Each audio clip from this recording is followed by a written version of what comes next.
दोस्तों स्वागत है आपका आपके अपने चैनल सोनू मिश्रा मैथमेटिक्स में।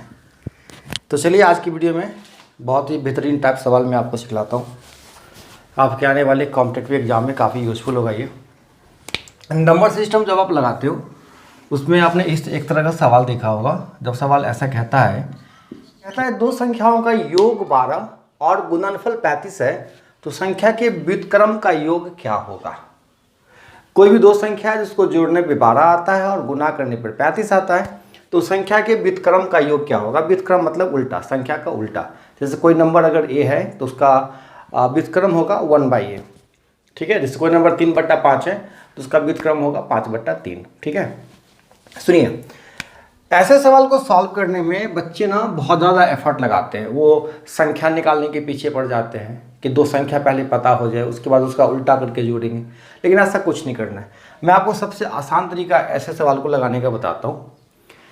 एक तरीका तो ये सोच लो कि आप मन में ही सोच लो दो संख्या है जिसको जोड़ने पे 12 आता है, a + b = 12 और गुना करने पे 35 आता है। तो आप मन में ही सोचोगे तो पता चलेगा कि ये 7 और 5 को डिनोट कर रहा है। 7 और 5, एक संख्या 7 और दूसरा संख्या 5 है ना। a = 7 ले लेते हैं, b = 5 ले लेते हैं। तो आप क्या करोगे, इसके व्युत्क्रम का योग मतलब 1/7 और 1/5, ठीक है। जब जोड़ोगे तो 35 एलसीएम हो जाएगा और ऊपर जोड़ोगे तो 12 आ जाएगा। 12/35 ही हो गया आपका आंसर, ठीक है। फिर आपके दिमाग में आएगा कि अगर मैं नहीं सोच पाऊँ, दो नंबर को मैं बीच में नहीं तोड़ पाऊँ कि जोड़ के 12 आना चाहिए या गुना करके 35 आना चाहिए, अगर मैं नहीं तोड़ पाऊँ तब क्या करूँगा। तब उसके बाद मैं आपको एक बहुत आसान तरीका बताता हूँ, बहुत आसान तरीका। आप एक कॉन्सेप्ट देख लो, जब भी इस प्रकार का सवाल रहे जिसमें योगफल दिया रहे और गुणनफल दिया रहे, ध्यान से सुनिएगा, क्या दिया रहे, योगफल दिया रहे और गुणनफल दिया रहे, और आपसे पूछिए संख्या के व्युत्क्रम का योग, तो आप एक बात बताइए, कोई भी नंबर मान लीजिए a और b है तो इसका व्युत्क्रम क्या होगा, 1/a और 1/b। तो जब आप दोनों को जोड़ोगे ना तो a भी एलसीएम आएगा, ऊपर बचेगा b + a या a + b, मतलब संख्या का योग बट्टा संख्या का गुणनफल, यही आपका आंसर होगा हमेशा। तो आंख बंद करके डायरेक्ट देखिए कि योगफल कितना है भैया 12 और गुणनफल कितना है 35। ये 12/35 आपका आंसर होगा, ठीक है। आपने सोचा भी नहीं होगा कि ऐसे सवालों का आंसर ऐसा होता है। आप हर वक्त नंबर निकालने के पीछे पड़ जाओगे, ए निकालना है, बी निकालना है, लेकिन ऐसा कुछ नहीं करना। डायरेक्ट योगफल बट्टा गुणनफल ये आपका आंसर होगा। बाय द वे एक और एग्जांपल देखते हैं। मान लो एग्जांपल दिया हुआ है कि दो संख्या का योग जो है 11 है और उसका गुणनफल 18 है, तो संख्या के व्युत्क्रम का योग क्या होगा।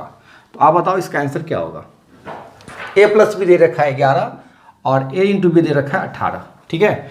व्युत्क्रम का योग निकालना है तो क्या करना है, आंसर कितना होगा, a + b / 18, 11/18, ये हो गया जी आपका आंसर, ठीक है। आपके सवाल में ही इसका आंसर दिया हुआ है।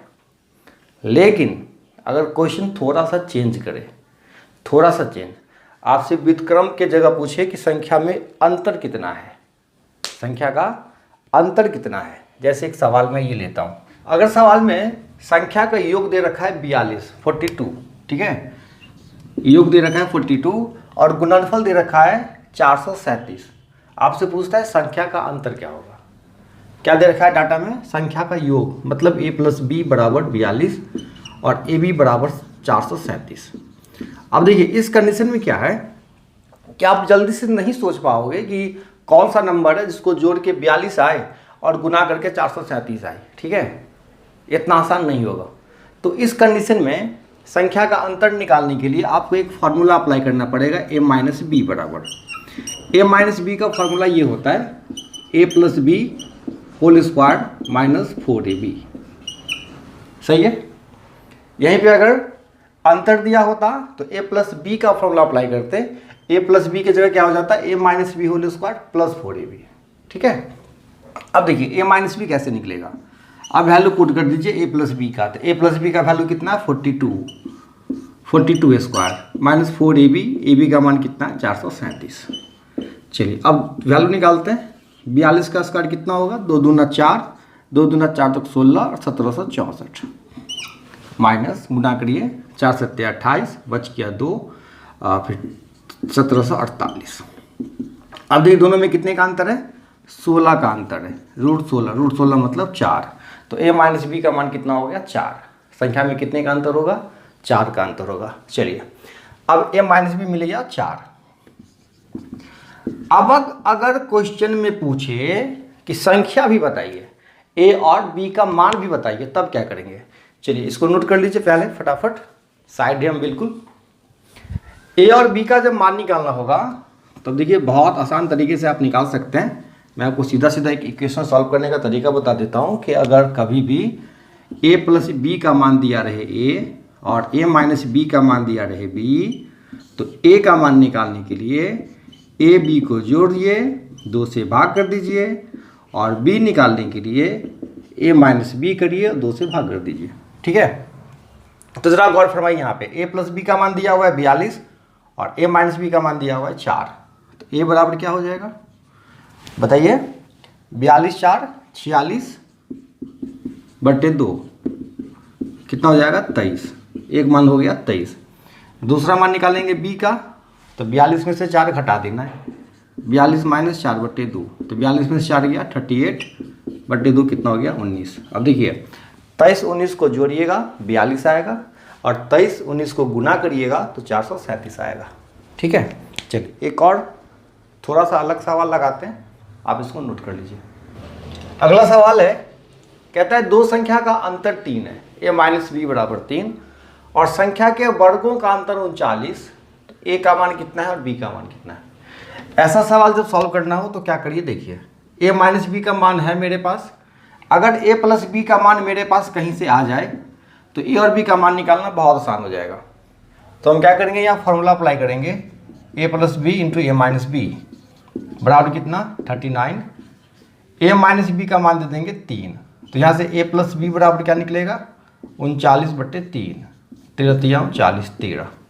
चलिए अब a प्लस बी का मान 13 निकल गया और a माइनस बी का मान क्वेश्चन में दे रखा है। तो अब a बराबर क्या हो जाएगा, 13 में 3 जोड़िए 16 बटे 2 8। दूसरा b का मान 13 में से 3 घटाइए, 2 से भाग कर दीजिए, 10 बट्टा 2 5। ऐसा नहीं है, जब आप a का मान यहाँ पे 8 मिल गया तो यहाँ भी इक्वेशन पहला या दूसरा किसी में पुट करिए, b का मान निकाल लीजिए। ठीक है, बहुत सारे रास्ते हैं, तो जो बिल्कुल सही लगा सबसे आसान वो मैंने आपको बताया। तो उम्मीद करता हूँ कि इस पैटर्न में जो सवाल होगा आप बहुत कम समय में आसानी से लगा लोगे।